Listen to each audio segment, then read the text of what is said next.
தற்போதைய அண்மை செய்தியை பார்த்து வருகிறோம். மயிலாடுதுறை மாவட்ட ஆட்சியர் அலுவலகத்தை முற்றுகையிட்டு விவசாயிகள் தற்போது போராட்டத்தில் ஈடுபட்டுள்ளனர்.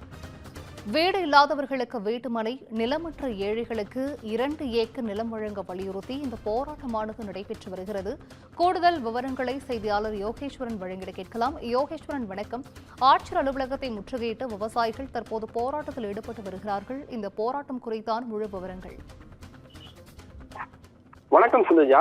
சொந்த வீடற்றோருக்கு 3 சென்ட் வீட்டு மனை, வீடு நிலமற்ற ஏழைகளுக்கு 2 ஏக்கரில் நிலம் வழங்கிட வேண்டும் உள்ளிட்ட 6 அம்ச கோரிக்கைகளை வலியுறுத்தி இன்று மயிலாடுதுறை மாவட்ட ஆட்சியர் அலுவலகம் முன்பு அனைத்திந்திய விவசாயிகள் கிராமப்புற தொழிலாளர் சங்கம் மற்றும் அகில இந்திய தொழில் சங்க மைய கவுன்சில் சங்கத்தினர் முற்றுகை போராட்டத்தில் ஈடுபட்டனர். மாநில பொதுச் செயலாளர் குணசேகரன் தலைமையில் நடைபெற்ற இந்த போராட்டம் மாவட்ட ஆட்சியர் அலுவலகம் வாயிலில் 700க்கும் மேற்பட்டோர் பங்கேற்று கோரிக்கைகளை வலியுறுத்தி கண்டன முழக்கமிட்டனர்.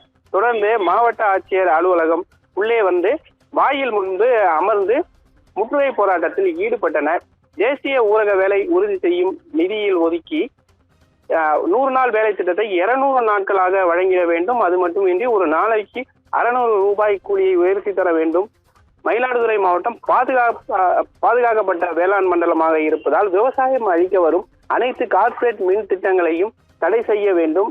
பல்லாயிரக்கணக்கான ஏக்கர் விளைநிலங்களை வசப்படுத்தி வரும் தனியார் நிறுவனங்களிடமிருந்து நிலங்களை கைப்பற்றி நிலங்கள் வழங்கிய சிறு குறு விவசாயிகளுக்கு நிலத்தை திரும்ப ஒப்படைக்க வேண்டும் உள்ளிட்ட 6 அம்ச கோரிக்கைகளை வலியுறுத்தி கண்டன முழக்கமிட்டு போராட்டத்தில் ஈடுபட்டனர். அதனைத் தொடர்ந்து அனைவரும் மாவட்ட ஆட்சியரை சந்தித்து மனு அளித்து ஆர்ப்பாட்டம் செய்து கலைந்து செல்வோம் என்று போலீசாருக்கு உறுதி அளித்ததன் பேரில் இந்த போராட்டமானது நடைபெற்று அலுவலகம் வாயிலில் போராட்டமானது நடைபெற்று வருகிறது.